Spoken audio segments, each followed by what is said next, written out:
I'm really happy.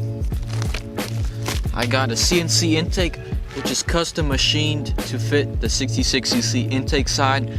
It's port matched. If I'm not mistaken, I believe these are gaskets. Yep, they are. I'm happy with all that. Let's get right into our episode, our video. I had a bolt ran through these two flanges, but now I have a threaded rod. That should be much better because we have 4 nuts.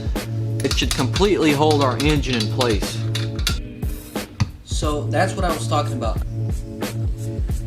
Hopefully I did this right. I think I did. Better not short out. As y'all can see, I got my CDI hooked up. I have it ghetto zip tied to the frame down there. The plug right there barely fit inside the frame, but I'm pretty sure it's still making contact with the spark plug. Unfortunately, I really like the way the CNC machine intake looks, but I cannot get my carburetor in the frame. And as hard as I try, I just can't get it in there. And I've had the same problem with an intake I bought on my buggy. So I guess I'm just going through these intakes. Now I have 2 more. One of them won't work. I'm left with this one. And that actually fits perfectly. I can even put a filter on the end of the carburetor. Now a lot of y'all 2-stroke enthusiasts that might be watching this, I'm gonna have a video for y'all in the future on how y'all can tune your expansion chamber. Any 2-stroke. Got my fuel tank. My fuel tank is actually gonna sit like that. And I got my fuel line. Alrighty guys, I'm really nervous. Let's get this thing started.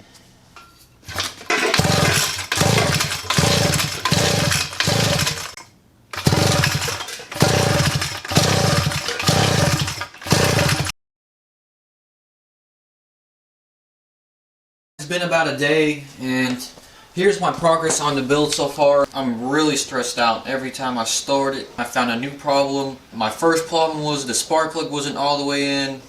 There would be not enough of a vacuum to pull the fuel from the carburetor.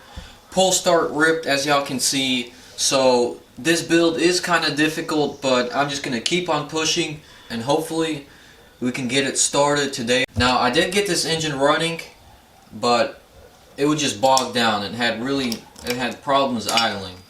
And off camera I did install a chain tensioner, which actually fit perfectly. I installed washers on my sprocket. I changed the spark plug. I still have to tune the carburetor and fix the pull start, and hopefully we'll be good to go. Yeah, I don't know how that happened.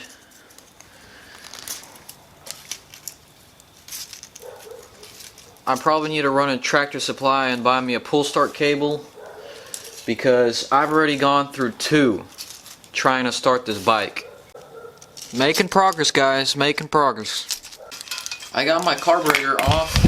I'm going to be rejetting it with the size 60 jet, and we'll also be adjusting the C-clip. So that's what I was talking about. That little C-clip, we're going to move up 2 notches, and it's going to help my bike run more leaner. It was bogging down yesterday when I started it. So yeah.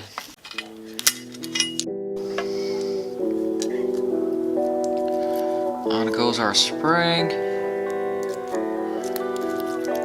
Boom.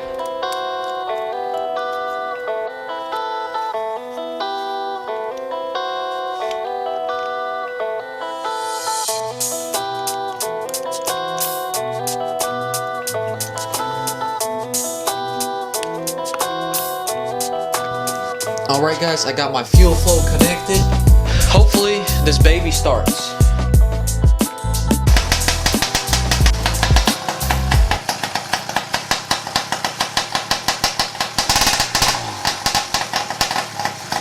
I've narrowed it down to the jetting, but I'm also going to be replacing the spark plug. I have 3 of them, and all of them are different, and they just give me different problems. Maybe I gotta swap to my new CDI, because I did swap back to my old one. So yeah, guys, it's the next day, and off camera I've just been messing around with the jetting. I just can't seem to find the correct setting. I can't get this thing to start. Y'all ready?